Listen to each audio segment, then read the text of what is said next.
João capítulo 8, verso 39. Responderam e disseram-lhe: nosso pai é Abraão. Jesus disse-lhes: se fosseis filhos de Abraão, faríeis as obras de Abraão. Mas agora procurais matar-me a mim, homem que vos tem dito a verdade que de Deus tem ouvido. Abraão não fez isso. Vós fazeis as obras do vosso pai. Disseram-lhe, pois: nós não somos nascidos de prostituição. Temos um pai que é Deus. Disse-lhes, pois, Jesus: se Deus fosse o vosso pai, certamente me amaríeis, pois que eu saí e vim de Deus, não vim de mim mesmo, mas ele me enviou.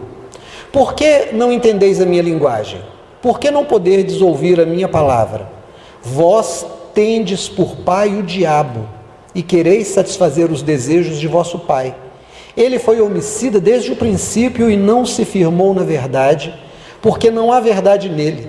Quando profere a mentira, fala do que lhe é próprio, porque é mentiroso e pai da mentira. Mas porque vos digo a verdade, não me credes. Quem dentre vós me convence de pecado? E se vos digo a verdade, por que não credes? Quem é de Deus, escuta as palavras de Deus. Por isso, vós não as escutais, porque não sois de Deus. Responderam-lhe, pois, os judeus e disseram-lhe: não dissemos nós bem que és samaritano e que tens demônio? E Jesus respondeu: eu não tenho demônio, antes honro a meu Pai, e vós me desonrais. Eu não busco a minha glória, há quem a busque e julgue. Em verdade vos digo, que se alguém guardar a minha palavra, nunca mais verá a morte. Amém. Agora, abra sua Bíblia, por favor, em 2 Crônicas, é Velho Testamento, 2 Crônicas, capítulo 18, nós vamos ler aí mais de 20 versículos. Tinha, pois, Josafá riquezas e glória em abundância, e aparentou-se com Acabe. E ao cabo de alguns anos, foi ter com Acabe a Samaria. E Acabe matou ovelhas e bois em abundância para ele e para o povo que vinha com ele. E o persuadiu a subir com ele a Ramote-Gileade. Porque Acabe, rei de Israel, disse a Josafá, rei de Judá: irás tu comigo a Ramote-Gileade? E ele lhe disse: como tu és, serei eu, e o povo, como o teu povo, seremos contigo nesta guerra, eu e o meu povo. Disse mais Josafá ao rei de Israel: consulta hoje, peço-te, a palavra do Senhor Deus de Israel. Então o rei de Israel ajuntou os profetas, 400 homens, e disse-lhe: iremos à guerra contra Ramote-Gileade ou deixá-lo-ei? E eles disseram: sobe, porque Deus a dará nas mãos do rei. Disse, porém, Josafá: não há ainda aqui profeta algum do Senhor para que o consultemos? Então o rei de Israel disse a Josafá: ainda há um homem por quem podemos consultar o Senhor Deus de Israel. Porém eu o aborreço, porque nunca profetiza de mim coisa boa, senão sempre o mal. Este é Micaías, filho de Imlá. E disse Josafá: não fale o rei assim. Então chamou o rei de Israel a um eunuco e disse: trazei-me aqui depressa Micaías, filho de Imlá. E o rei de Israel e Josafá, rei de Judá, estavam assentados cada um no seu trono, vestidos como as suas vestiduras, e estavam assentados na praça à entrada da porta de Samaria. E todos os profetas profetizavam a sua presença. E Zedequias, filho de Kenana, fez para si uns chifres de ferro e disse: assim diz Deus, com estes ferirás os ciros até de todo os consumires. E todos os profetas profetizaram o mesmo, dizendo: sobe a Ramote-Gileade e prosperarás, porque o Senhor a dará nas mãos do rei. E o mensageiro que foi chamar a Micaías lhe falou dizendo: eis que as palavras dos profetas a uma boca são boas para com o rei. Seja, pois, também a tua palavra como a de um deles. Fala o que é bom. Porém Micaías disse: vive o Senhor, que é meu Deus, que direi o que ele mandar, isso falarei. Vindo, pois, ao rei, o rei lhe disse: Micaías, iremos a Ramote-Gileade à guerra ou deixá-lo-ei? E ele disse: subi e prosperareis, e serão dados nas vossas mãos. E o rei lhe disse: até quantas vezes te conjurarei para que não me fales senão a verdade em nome do Senhor? Então disse ele: vi todo Israel disperso pelos montes, como ovelhas que não têm pastor. E disse o Senhor: estes não têm senhor, torne cada um em paz para sua casa. Então o rei de Israel disse a Josafá, rei de Jerusalém, de Judá: não te disse eu que não profetizaria de mim bem, porém o mal? Disse mais: pois ouvi a palavra do Senhor. Vi o Senhor assentado no seu trono e a todo o exército celestial em pé, à sua mão direita e à sua esquerda. E disse o Senhor: quem persuadirá a Acabe, rei de Israel, que suba e caia em Ramote de Gileade? Disse mais: um diz dessa maneira e o outro de outra. Então, preste atenção aqui, irmão. Saiu um espírito e se apresentou diante do Senhor Deus e disse: eu o persuadirei. E o Senhor lhe disse: com quê? E ele disse: eu sairei e serei um espírito de mentira na boca de todos os seus profetas. E disse o Senhor: tu vai persuadi-lo? E também prevalecerás. Sai e faze assim. Agora, pois, eis que o Senhor pôs um espírito de mentira na boca destes teus profetas, e o Senhor falou o mal a teu respeito. Então Zedequias, filho de Kenaana, se chegou e feriu a Micaías no queixo e disse: por que caminho passou por mim o Espírito do Senhor para falar a ti? E disse Micaías: eis que o verás naquele dia, quando andares de quarto em quarto para te esconderes. Amém. Vamos parar aqui. Senhor, fala conosco em nome de Jesus. Amém. Irmãos, nós lemos dois textos. E se eu te perguntar qual foi o primeiro, um ou outro talvez vá se lembrar da referência ou se lembrar um pouquinho da história. Nós lemos primeiro uma conversa que Jesus tinha com um grupo de pessoas, religiosos, e Jesus disse: olha, vocês nunca se firmaram na verdade, vocês não gostam da verdade, vocês têm por pai o diabo, e o diabo sempre foi mentiroso desde o começo, mentiroso e homicida. Vocês são filhos desse mentiroso. Basicamente isso. E eles dizem para Jesus: não, você que é samaritano, você que é nascido de prostituição, você não é filho de Abraão. Você é uma mentira. Não é? Nós sabemos disso, nós somos filhos de Abraão. E Jesus disse: não. Abraão viu o meu dia e se alegrou. Se vocês fossem filhos de Abraão, fariam como Abraão, ouviriam a minha voz, reconheceriam na minha palavra a verdade. Por que vocês não conseguem ouvir a minha palavra como verdadeira? Porque vocês têm ouvidos abertos para a mentira. Ponto. Fomos para uma segunda história que está aqui em 2 Crônicas.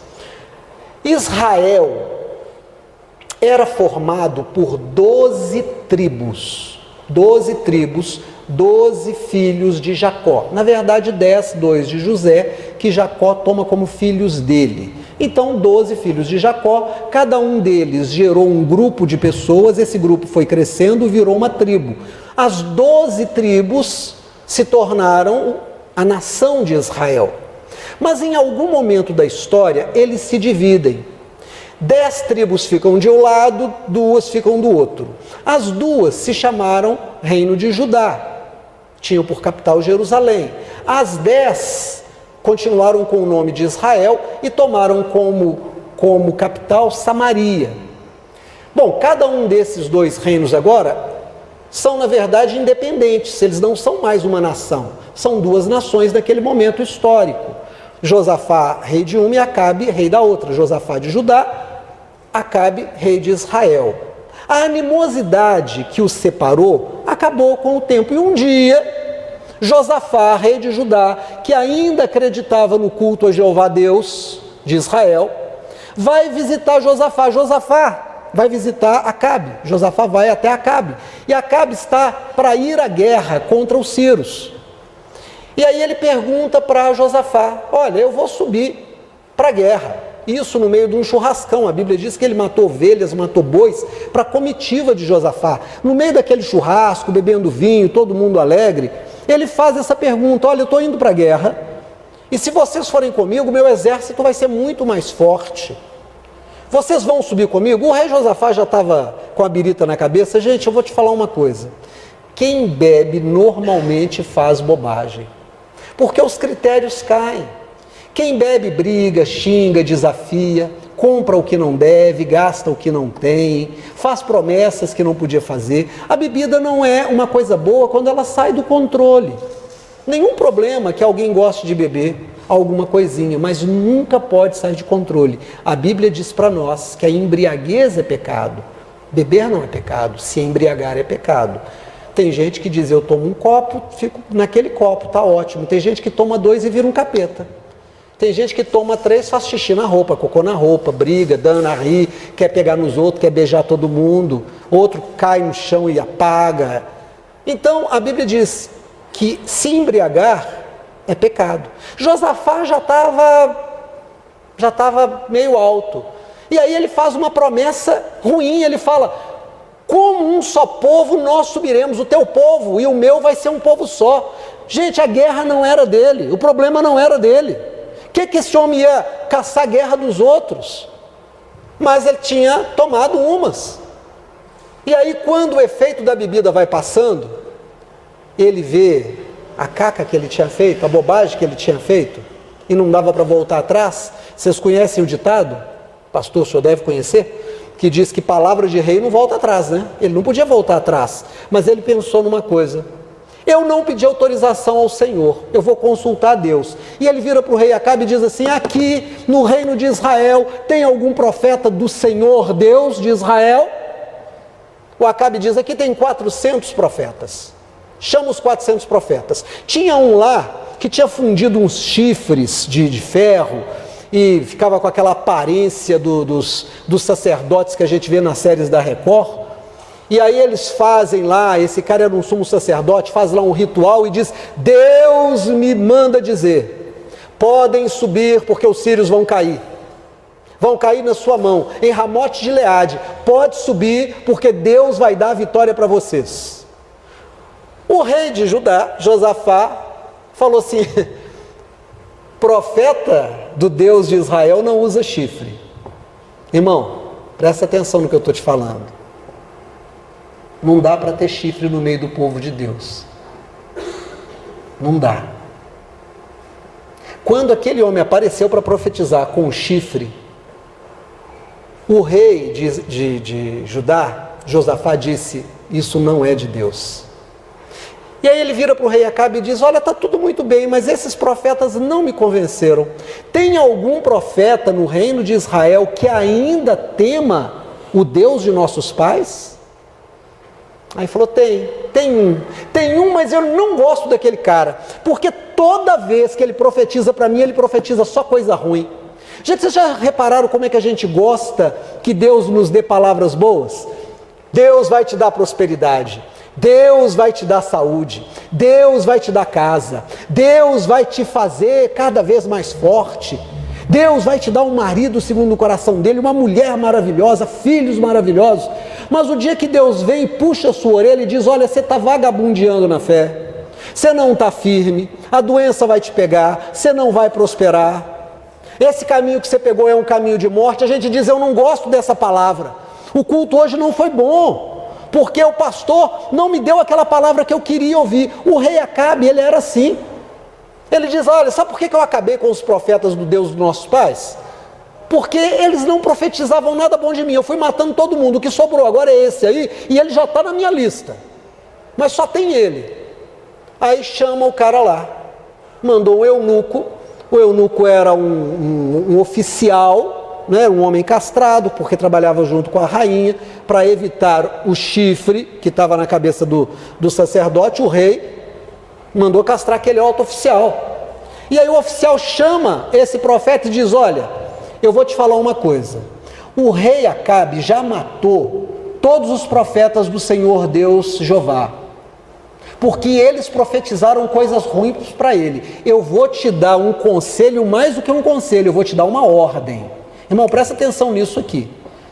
Ele estava debaixo da autoridade. Aquele homem disse, eu vou te dar uma ordem. Todos os profetas falaram assim, assim, assim, você vai repetir a mesma coisa. Ele falou: olha, se ele me perguntar, eu vou dar para ele a resposta que Deus mandar. Mas eu vou chegar lá e vou falar o que você está mandando. Mas se ele me perguntar, olho no olho, eu vou falar o que Deus mandou. Ele falou: tá bom.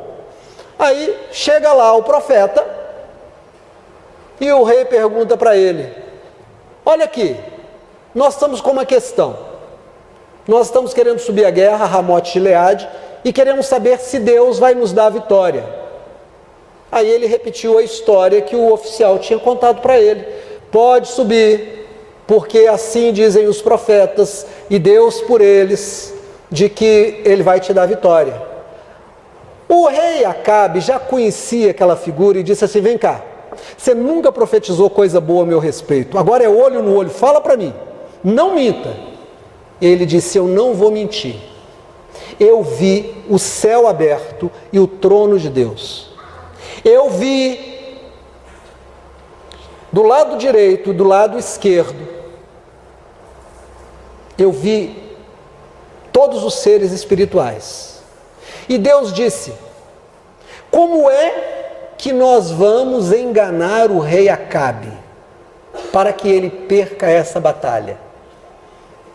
Uns disseram uma coisa, outros disseram outra, mas lá do fundo saiu um espírito e disse: eu colocarei mentira na boca de todos os profetas dele. E Deus disse: como é que você vai fazer? Ele disse: eu vou enganá-los com uma mentira, serei um espírito mentiroso na boca deles. Então, diz o profeta, Deus vai fazer com que você caia, com que você morra, com que você perca a batalha, com que você fique perdido, alguma coisa assim. E esse povo vai ficar perdido como ovelha sem pastor e vai voltar cada um para sua casa. O seu destino não é bom. Aquele sacerdote que tinha feito os chifres de ferro, ficou com vergonha porque foi desmascarado, veio e bateu no profeta do Senhor e diz assim: qual espírito passou por mim? E aquele homem disse: você vai ver o espírito que passou por você no dia que você estiver para morrer, fugindo daquele que vai te matar, entrando de quarto em quarto. Irmãos, são as duas histórias que nós lemos. Vamos falar sobre mentira. Eu fui pesquisar a palavra mentira, porque quando nós lemos em João e quando nós lemos em 2 Crônicas, o nosso pensamento está acostumado a um modelo jurídico. Quando a gente fala mentira, a gente põe um peso de julgamento. Mentira é o contrário da verdade. Mentira é o que não corresponde à verdade, ponto.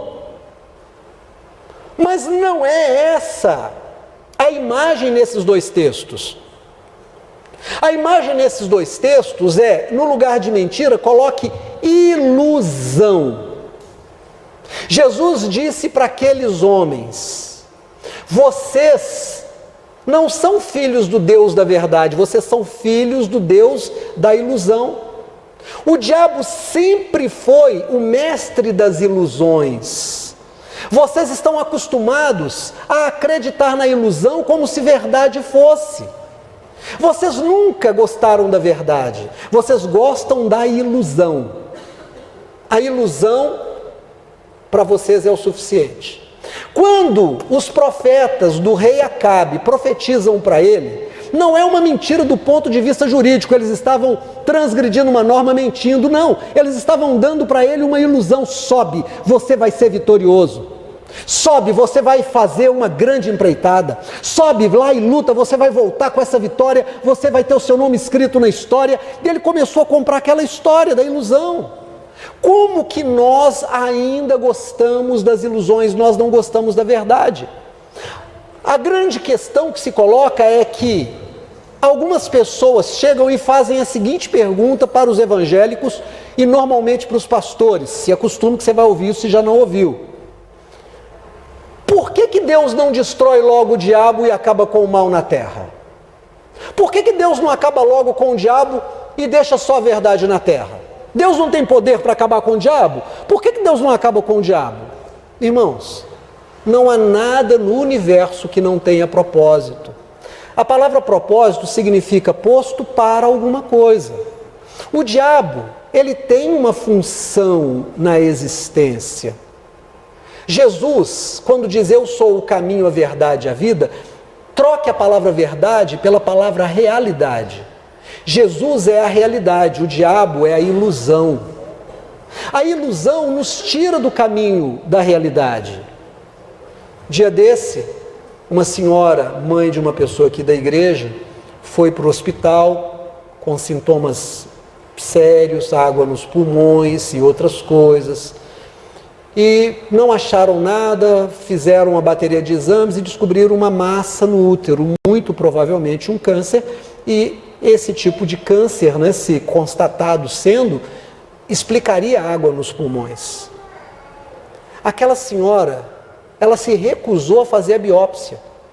Ela disse, não, eu não tenho nada não. E o médico disse, isso é muito sério. As dores que a senhora está sentindo, a sua fraqueza, as águas dos 2 pulmões. A gente tem que colher um pedacinho, fazer uma biópsia e entrar com um tratamento se for câncer. E ela disse, eu não tenho câncer, vocês não podem me segurar aqui, eu quero ir embora. E o médico disse, então nós vamos te dar um documento para a senhora assinar, nos isentando de responsabilidade. E ela disse, pode trazer. Assinou o documento e foi embora. Ela quer viver a ilusão de que ela não tem nada. Se eu não olhar para a verdade não está lá. Se eu não olhar para a notícia ruim não está lá. Ela quer viver no mundo da ilusão. A ilusão é um negócio tão interessante que na Segunda Guerra Mundial, Adolf Hitler, ele criou um ministério da propaganda, encabeçado por um homem chamado Goebbels. Goebbels, ele disse uma frase que com certeza você já ouviu: uma mentira falada muitas vezes passa a ser conhecida como uma verdade. A moderna psicologia fez um experimento muito legal. Pegou um grupo de pessoas, separou da multidão e começou a contar mentiras absurdas para essas pessoas. No começo elas até duvidaram das coisas que foram ditas, mas elas foram ouvindo.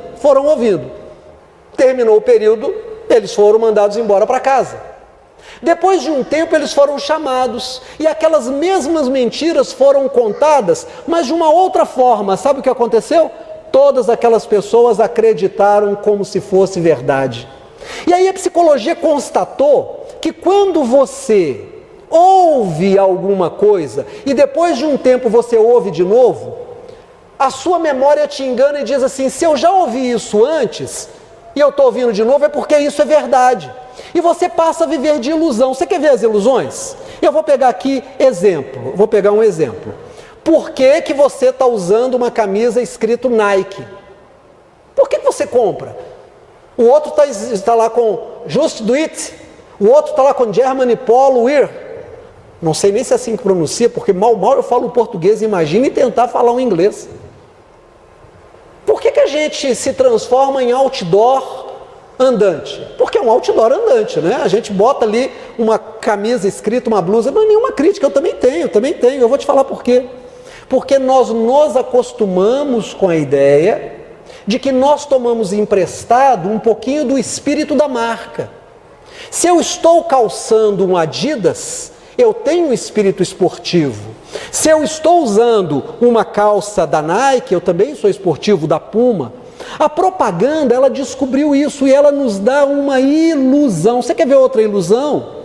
Que você passando um creme no rosto vai desaparecer as rugas. Uma moça tinha uma feridinha, isso é propaganda, perto dos olhos. Comprou o creme, passou, a ferida desapareceu, a marca, e ela descobriu que a ruga também sumiu. Agora ela toma banho naquele negócio e está parecendo uma menina de 19 anos, mas ela tem 60. E a gente sabe que é uma mentira, mas a gente se acostumou tanto a ouvir. A minha cunhada usa, a filha da minha patroa usa, a menina que estava dentro do ônibus estava conversando com a outra e disse que estava usando, então é bacana, deve funcionar. E nós vamos vivendo de ilusões. Como que nós gostamos de ilusões? Como que nós gostamos dessa mentira doce que é a ilusão?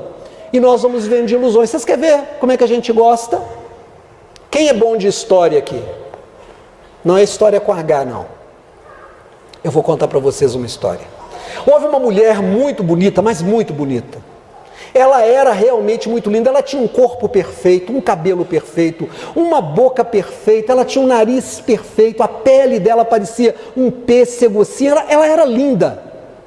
E durante muitos anos ela tinha um espelho mágico e ela chegava, jogava o cabelo para cima, com aquela pose, limpava o espelho e dizia: espelho, espelho meu, nesse reino tem moça mais bonita do que eu? E o espelho olhava para ela babando e dizia: não, você é a mais maravilhosa de todas. E ela foi acreditando naquilo. Mas irmãos e irmãs, tem uma coisa que é a realidade, chama-se tempo.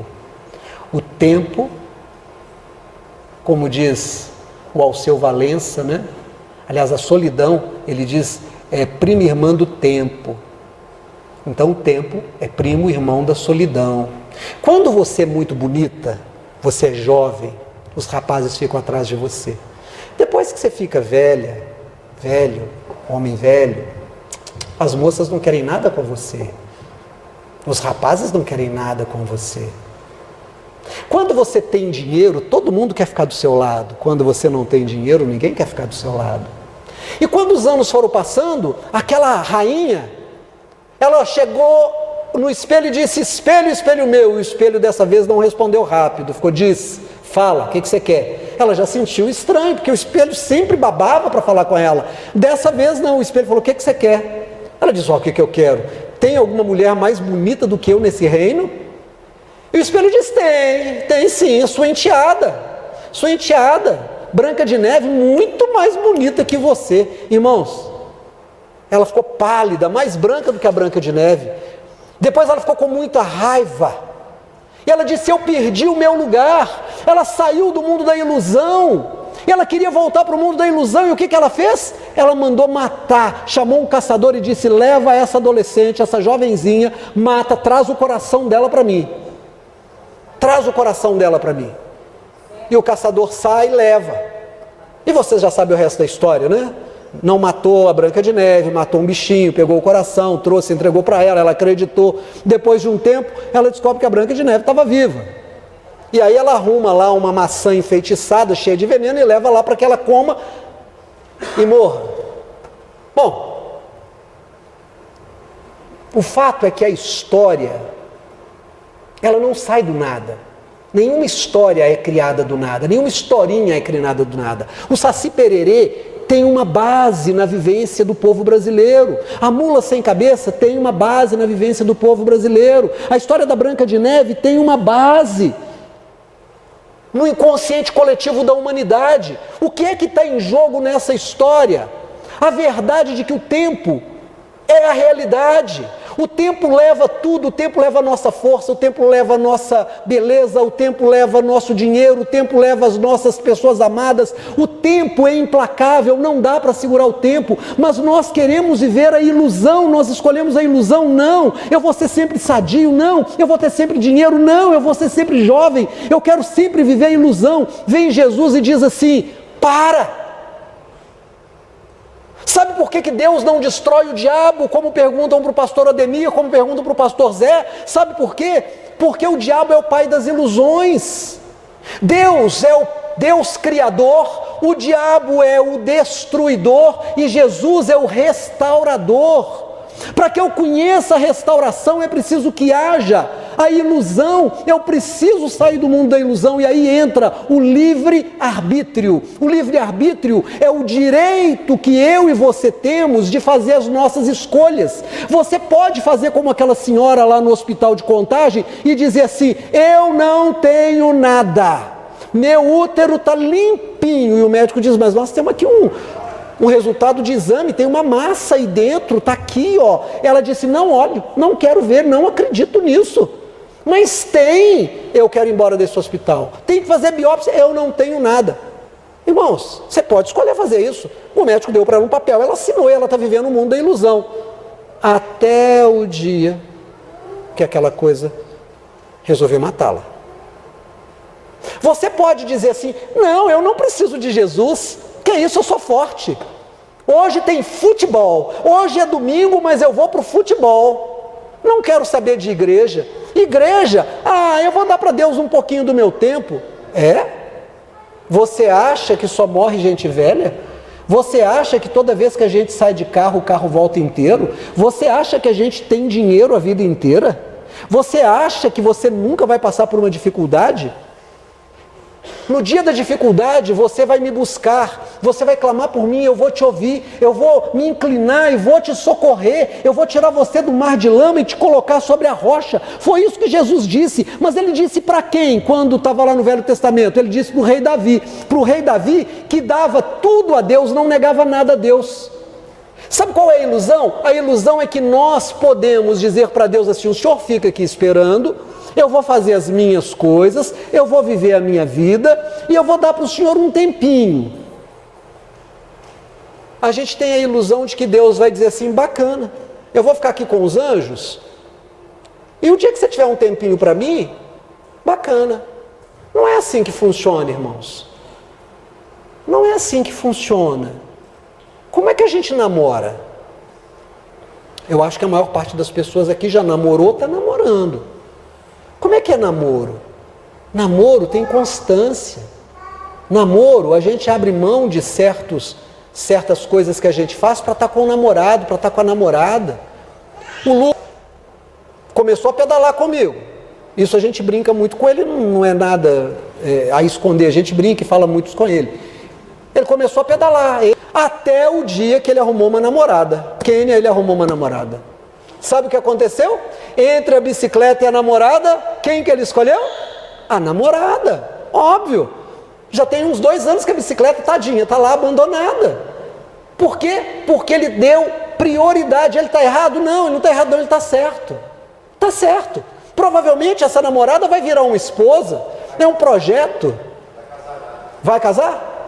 Já está noivando? Olha, tá vendo? A notícia chega para nós, olha aí. É esperado. Agora, deixa eu te contar uma coisa. Você acha que Deus é menos do que uma namorada? Você acha que Deus é menos do que um namorado? Se você quer ter uma relação com Deus, você tem que pôr Deus em primeiro lugar.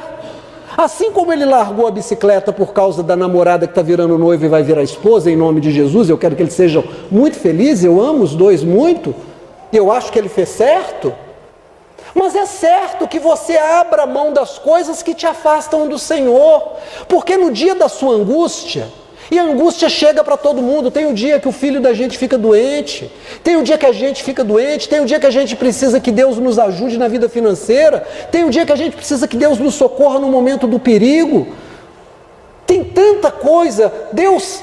Nós precisamos estar como um namorado ao lado do Senhor, dando tempo, conversando.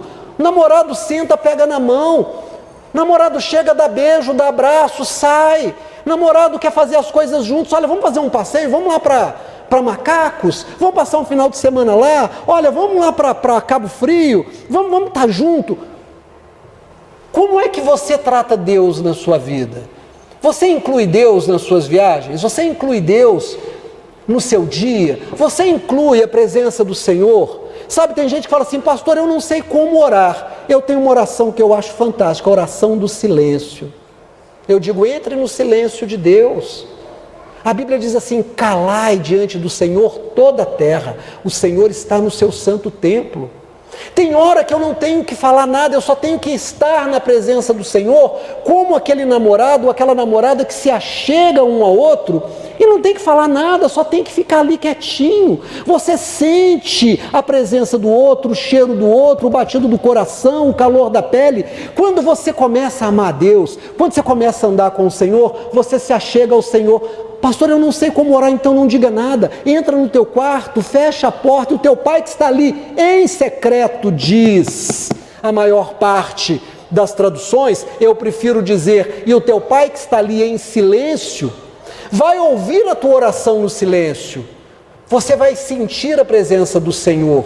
Pastor, mas meus pensamentos voam. Deus não ouve só os seus pensamentos em forma de palavra. Deus ouve os seus pensamentos em forma de amar, de buscar, de desejar a Deus. Quando você considerar que Jesus é o seu bem-amado, que Jesus é a pessoa mais importante da sua vida, sabe o que vai acontecer? Deus vai colocar você como a pessoa mais importante da vida dele.